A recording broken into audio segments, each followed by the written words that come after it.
Bom, gente, voltando a falar sobre os títulos cristológicos e como prometido, nós vamos encerrar o nosso encontro tentando dar uma conclusão à pergunta quem é Jesus, né? Então toda a cristologia parte dessa pergunta, né? Quem é Jesus? Esse é a nossa pergunta inicial, o nosso ponto de partida.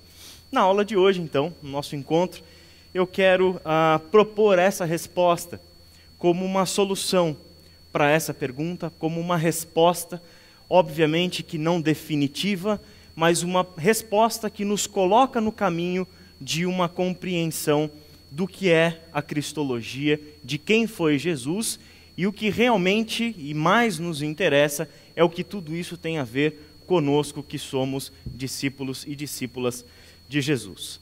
Isso também tem na apostila de vocês, a maior parte desses slides também está na apostila de vocês. Outro dado importante antes que eu me esqueça, todos esses slides já estão disponíveis para vocês. Vocês podem me pedir por e-mail, já está no e-mail do Fábio também. Fábio, cadê você, Fábio? Fábio, você recebeu lá? Está no seu e-mail. Todos os slides deram ao todo 105 slides. Tá? No final dos slides eu coloquei aquele texto do René Padilha que eu li, acho que foi na quarta-feira, se eu não me engano. Era um texto um pouco longo para pôr, mas eu coloquei lá no final e dá para vocês lerem sem nenhum problema. Bom, vamos lá. Devido à dupla natureza de Jesus, isso é, ele era 100% homem e 100% Deus, algumas pessoas, numa leitura simples da Bíblia, concluem que Filho do Homem refere-se à humanidade de Jesus e Filho de Deus refere-se à sua divindade. Né? Ou seja, seriam dois títulos. Um título para falar da humanidade de Jesus, daí Filho do Homem. E um outro título para falar da divindade de Jesus, que era Filho de Deus. Só que essa ideia não está correta. Filho do Homem era uma expressão, em primeiro lugar, e essa é a definição básica da expressão Filho do Homem, dizia respeito a ser humano num sentido abrangente. Eu lembro que no nosso primeiro encontro aqui sobre bibliologia, eu citei Filho do Homem como um exemplo do fato de que a língua hebraica é uma língua muito concreta. A língua hebraica não tem muitas palavras abstratas, conceituais e nem nada. Ela é uma língua concreta. Então, a ideia de ser humano, na realidade, quando eles vão falar sobre ser humano, no sentido de humanidade, etc., eles precisam de um conceito concreto. Então, eles falam de filho do homem. Né? Então, o filho do homem era um sentido geral para falar de ser humano. Isso é o que você percebe, por exemplo, na leitura do livro de Ezequiel. Se você ler o livro do profeta Ezequiel, você vai ver que Deus chama ele o tempo todo de filho do homem. Filho do homem, escreva isso, filho do homem, diga isso, filho do homem, faça tal coisa, filho do homem, não sei o que lá. Ou seja, o tempo todo, essa era a maneira de Deus falar com Ezequiel. Em outras palavras, o que ele está querendo dizer? Homem, escreva isso, homem, faça isso, homem, faça isso. Né? Então a ideia seria, inicialmente, um termo assim, na sua origem mesmo, algo bastante concreto e abrangente. Né? Nesse sentido, todos nós somos filho do homem, né? Porque somos raça humana. E o título Filho de Deus era uma expressão que dava ênfase, isso nos evangelhos, o uso dela nos evangelhos, era para dar ênfase ao comportamento fiel e obediente de Jesus em relação ao seu Pai. Né? Então, sempre quando a gente ouve falar de Filho de Deus, a ideia que o autor está querendo colocar ao usar esse título é dizer que esse Filho de Deus, na sua obediência, na sua fidelidade em cumprimento à vontade do Pai. Né? Então, não tem nada a ver com humanidade e divindade. Né? Embora os dois termos depois vão ter sentidos assim, mas não são esses dois termos que definem o 100% homem e o 100% Deus. Além do sentido primário de filho do homem, que a gente acabou de mencionar, essa expressão, ao longo do tempo, foi ganhando um significado cada vez mais específico dentro do judaísmo.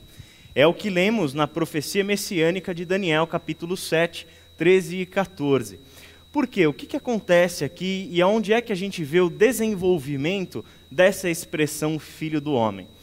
O livro de Daniel é um dos livros que, embora para nós ele esteja dentro do grupo dos profetas no Antigo Testamento, dentro dos profetas a gente tem lá maiores e menores, e Daniel é um dos livros proféticos, como a gente está acostumado a separá-lo assim, nesse ajuntamento de livros. Só que Daniel, na realidade, e de uma perspectiva literária, Daniel não pertence a um grupo de literatura profética, mas sim o grupo de literatura apocalíptica judaica. Esse termo, apocalíptica judaica, é o nome dado a um tipo de literatura específica dos judeus que surgiu depois do período dos exílios.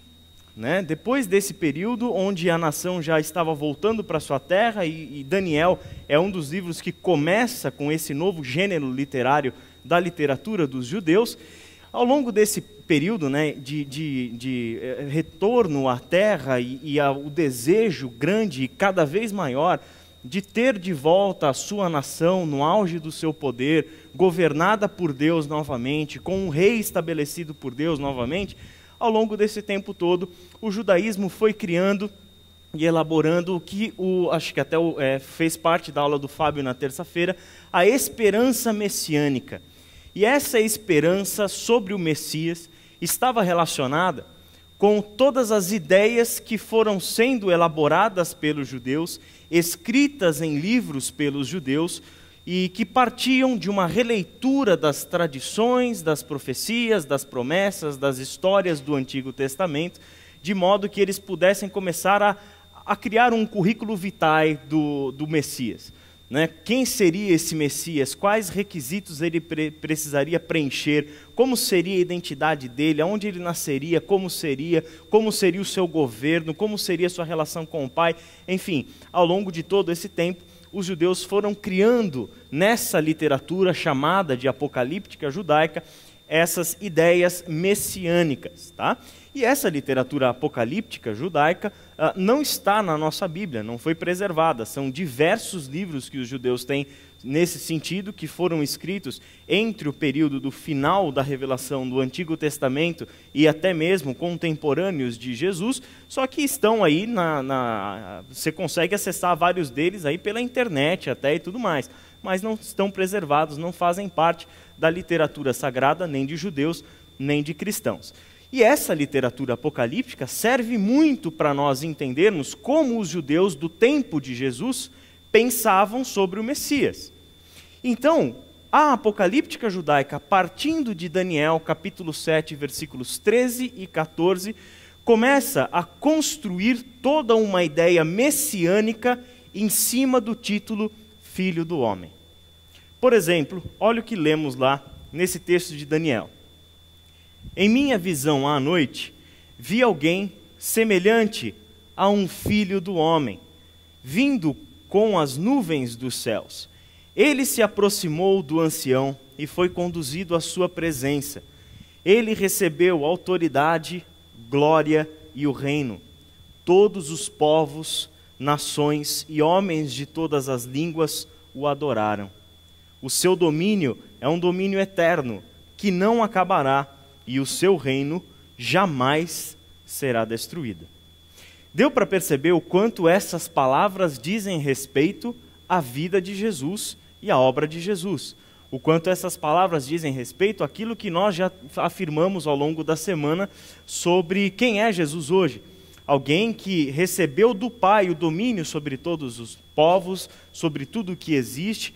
Ele é hoje o soberano sobre toda a terra, de direito, mas ainda não de fato. O que isso significa? Ele já é dado, a ele já foi dado o reino sobre todas as coisas, mas o Filho ainda aguarda a consumação de todas as coisas. E isso é o tempo futuro do reino de Deus, quando finalmente o Pai entregará, onde o Filho entregará o reino ao Pai e para sempre viveremos com ele. Uma ideia que a gente encontra na Bíblia que nos ajuda a entender essa relação de Jesus com o reino é a ideia de Davi. Lembra lá que Davi foi ungido rei enquanto ainda era um garoto, não era isso?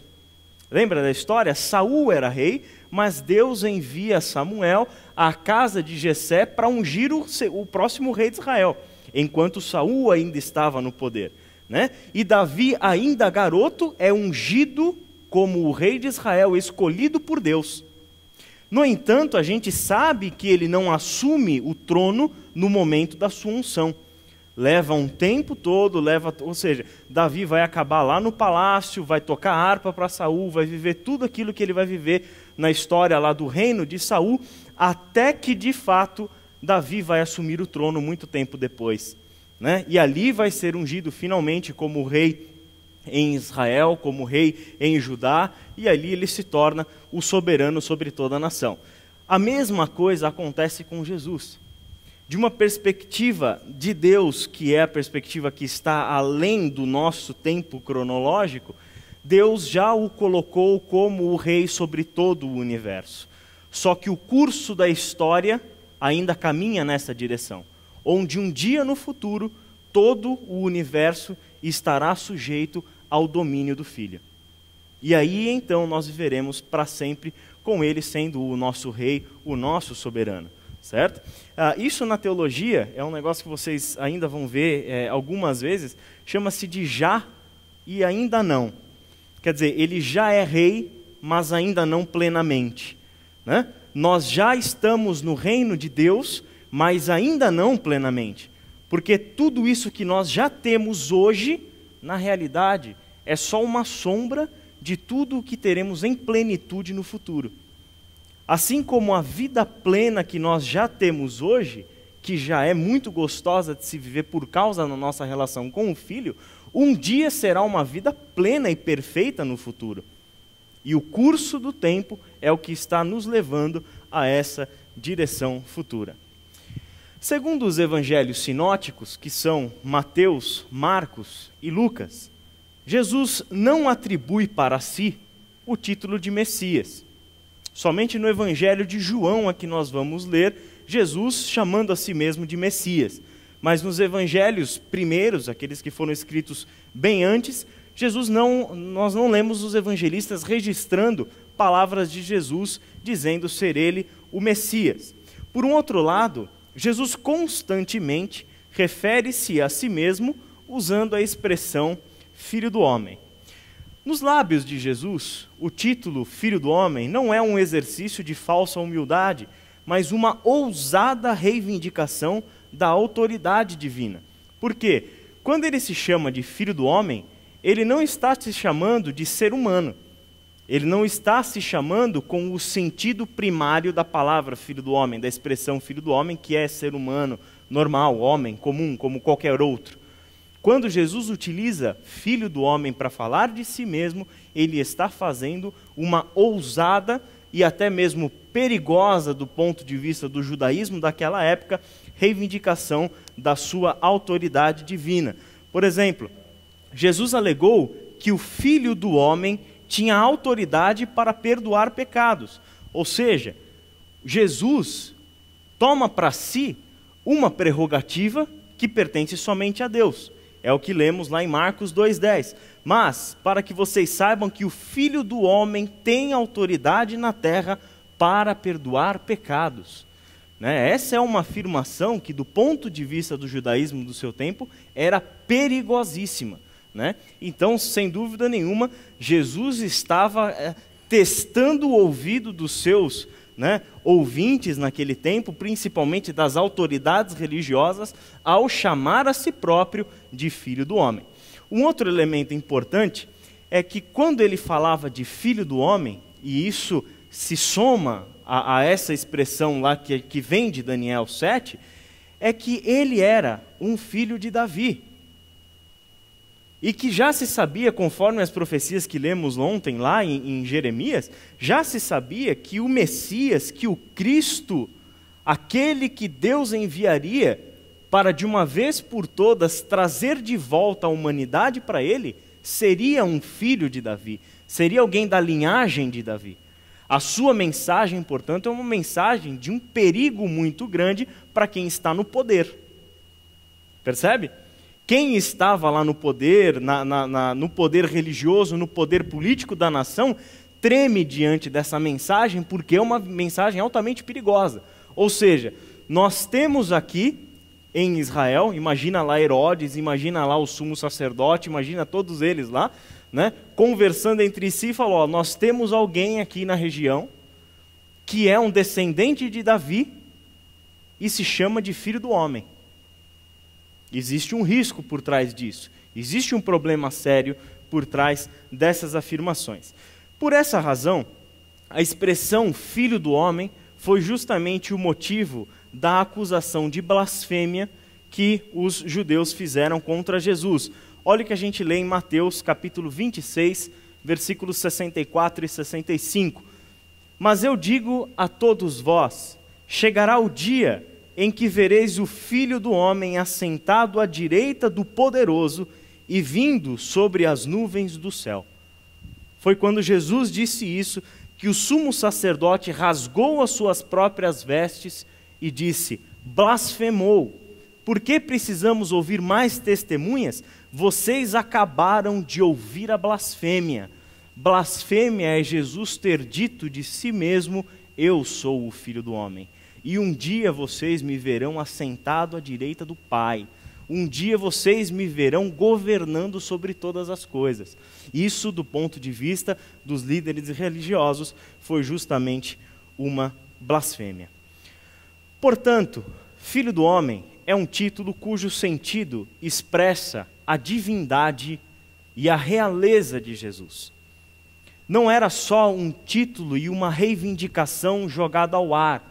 Era um título que tinha um fundamento histórico, genealógico. Ele é o filho de Davi. E quando um filho de Davi afirma ser o Filho do Homem, nós temos um risco. Nós, da autoridade e do poder, temos alguém que está confrontando o nosso domínio.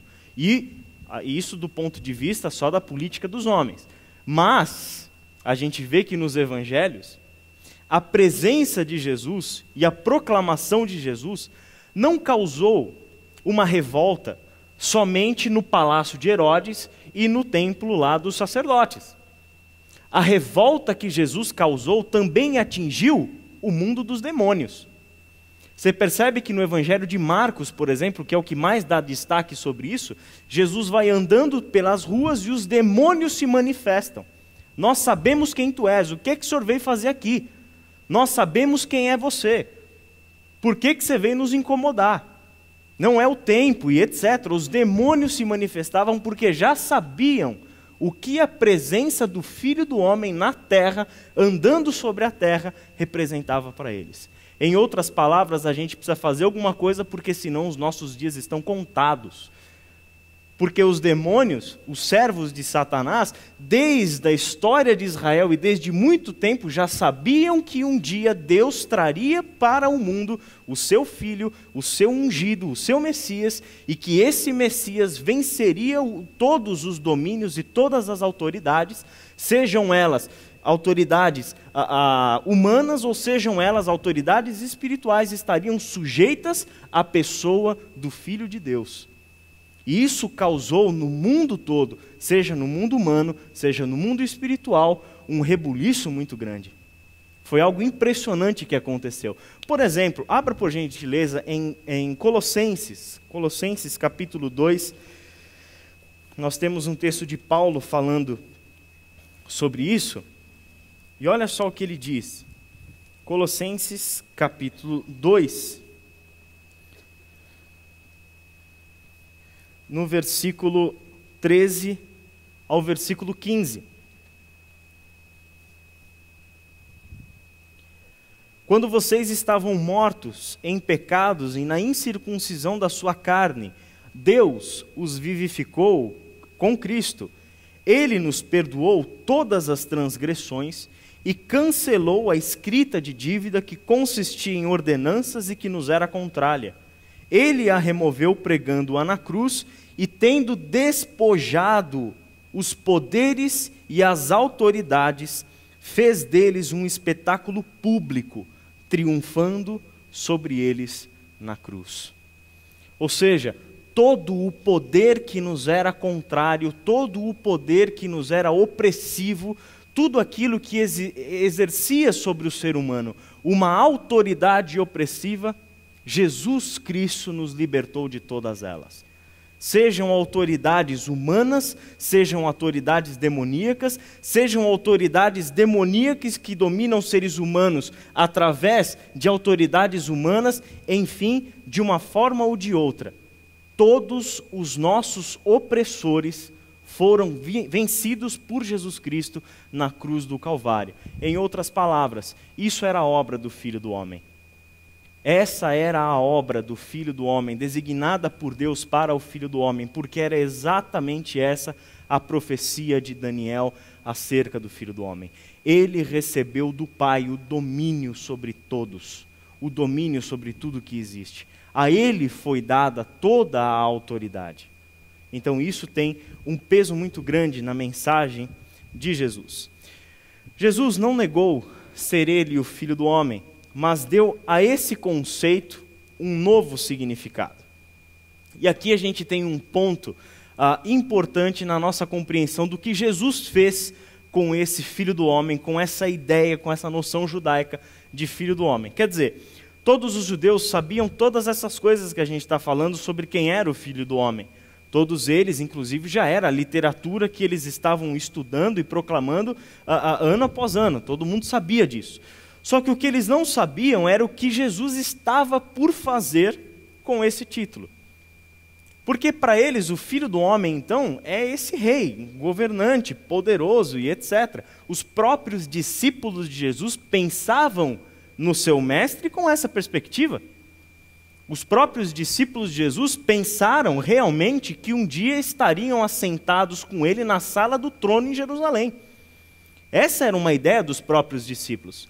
Lembra lá da mãe que chega para Jesus e pede: olha, Senhor, quando o Senhor estiver no seu reino, permita que um filho meu sente à sua direita e o outro à sua esquerda? O que você acha que era? Ela estava pensando no reino dos céus, no futuro e etc? Não, ela estava pensando no trono de Jerusalém.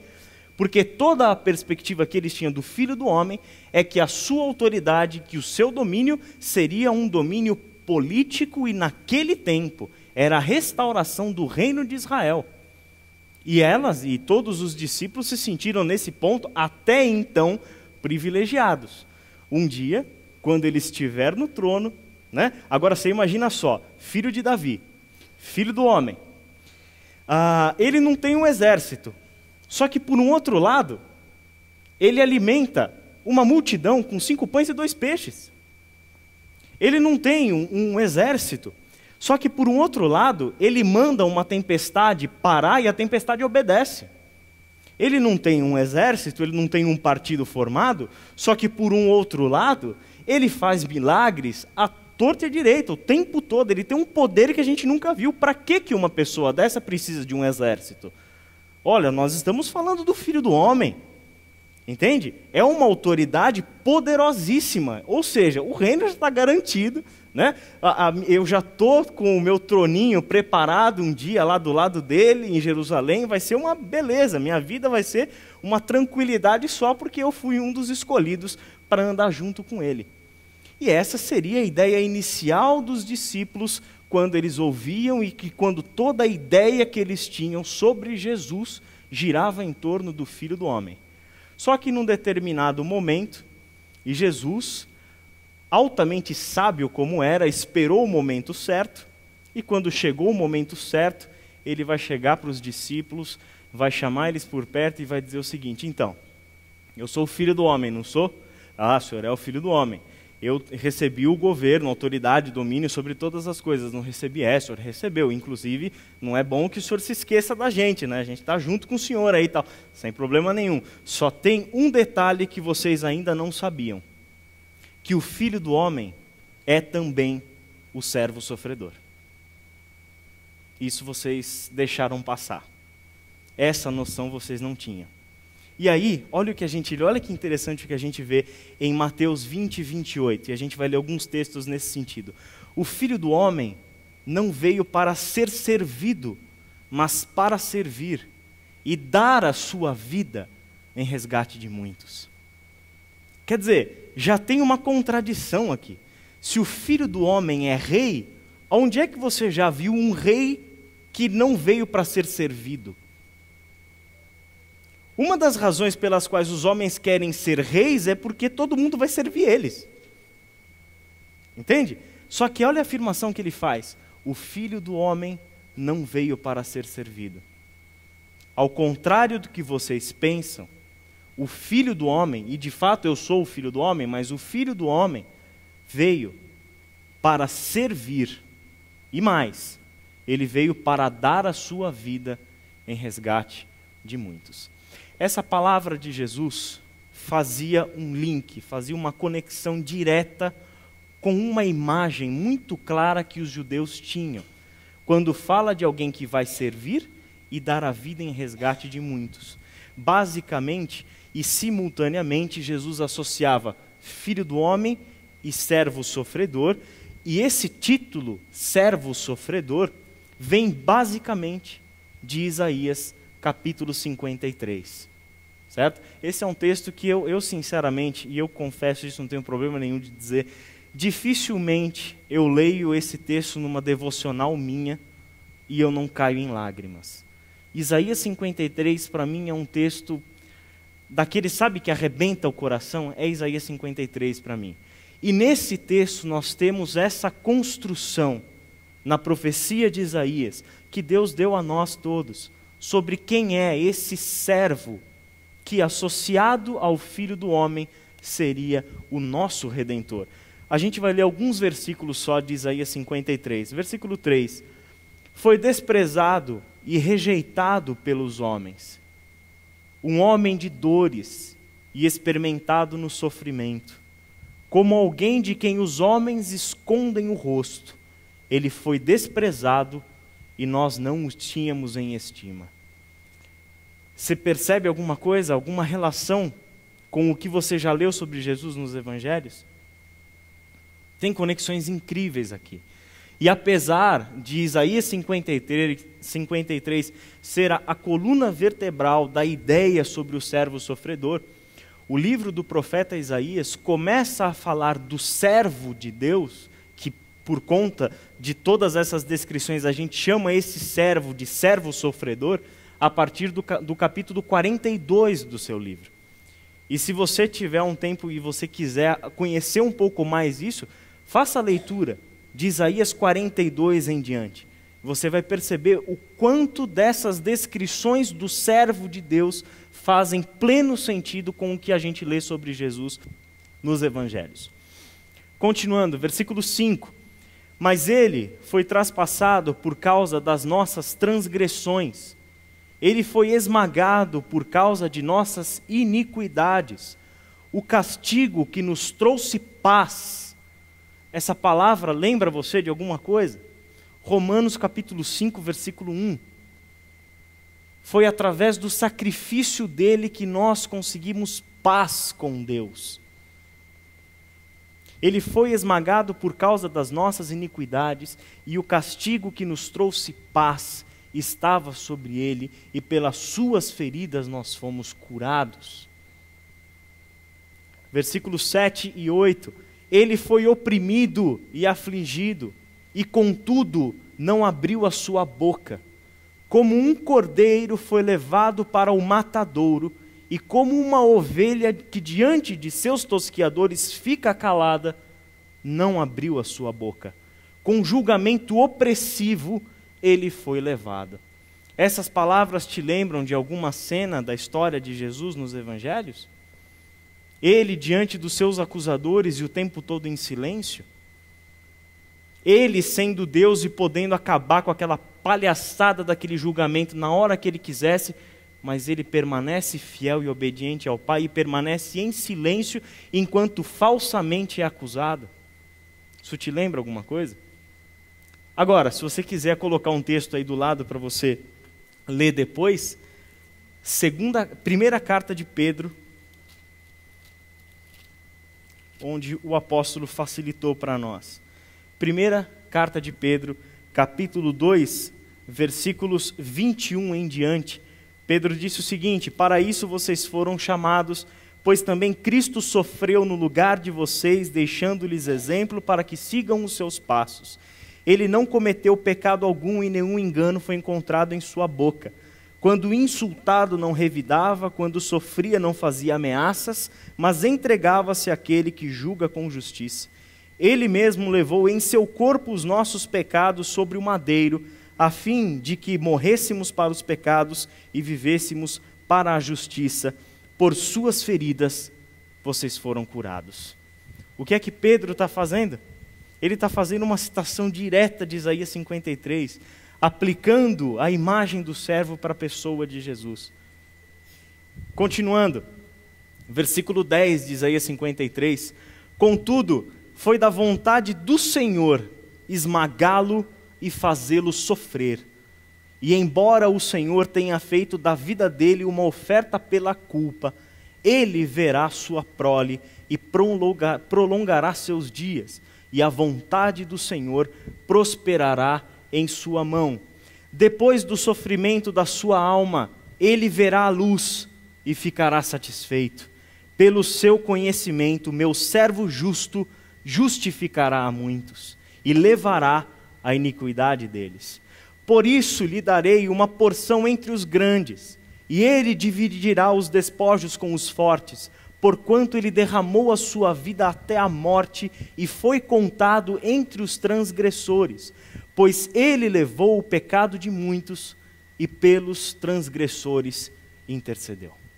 A gente percebe de novo as palavras de Jesus falando sobre o Filho do Homem não veio para ser servido, mas para servir e dar a sua vida em resgate de muitos.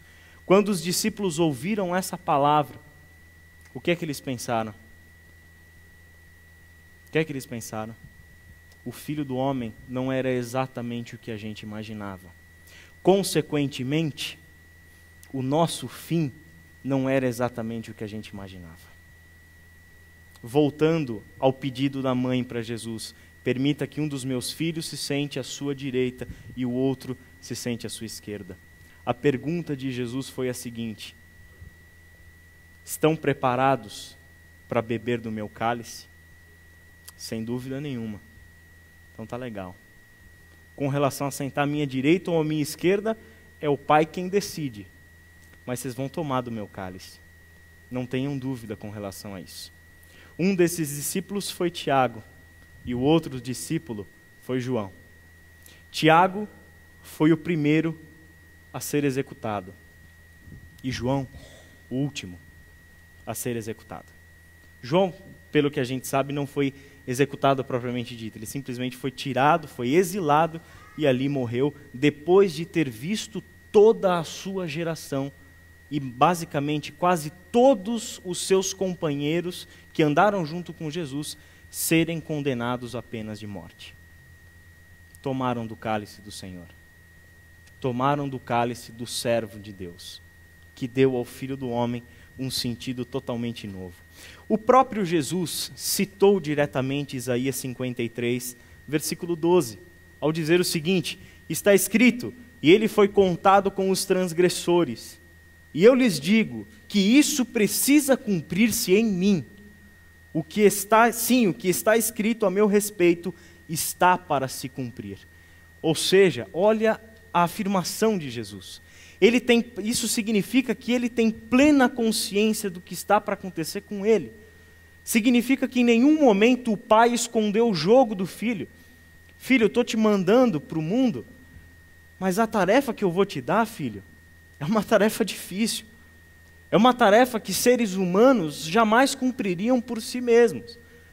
Lhes falta obediência e lhes falta fidelidade a mim para cumprir a tarefa que eu tenho designado para você. E quando ele diz essas palavras, que ele foi contado entre os transgressores, e ele diz que isso está para se cumprir em mim, ele está fazendo o seguinte: Isaías 53, meus caros, vai acontecer comigo. Eu sou aquele sobre o qual Isaías disse 700 anos atrás. Eu sou essa pessoa prometida pelo Pai. Continuando, na ceia com os discípulos, Jesus fez afirmações que o associavam ao servo, lá de Isaías 53, 11 e 12. Em seguida tomou o cálice, deu graças e o ofereceu aos discípulos, dizendo: bebam dele todos vocês. Isto é o meu sangue da nova aliança que é derramado em favor de muitos para o perdão dos pecados. Aqui eu juntei as duas narrativas, de Mateus e a de Lucas, para dar essa ideia completa das palavras de Jesus. Quer dizer, o sangue da nova aliança, lembra que a gente falou da nova aliança em Jeremias? Esse é o sangue da nova aliança.